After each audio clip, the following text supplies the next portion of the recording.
Para naman po sa mga galing Timog Luzon, dumako tayo sa South Luzon Expressway at nakatutok doon live si Steve Dailisa.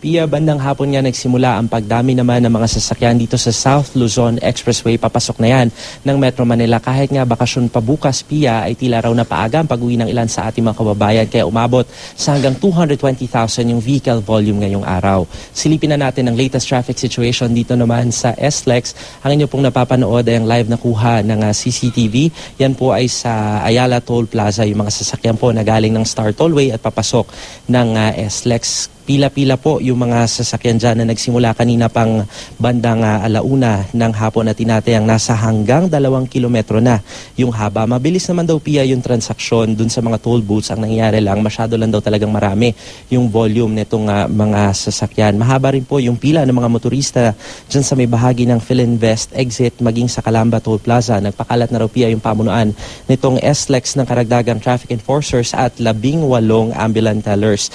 Yung southbound direction naman sa mga oras na ito, Pia, ay maluwag pa rin sa daloy ng trapiko. Sa maghapon ay wala namang naitalang aksidente sa SLEX maliban sa 13 stalled vehicles o yung mga nasiraan. Patuloy na paalala ng SLEX, sundin ang maximum speed limit na 100 kilometers per hour para sa private vehicles at 80 kph naman sa public utility buses at trucks. May minimum speed requirement din na 60 kph. Sa mga masisiraan sa daan ay maaari raw po kayo makapag-ugnayan sa kanilang emergency hotline.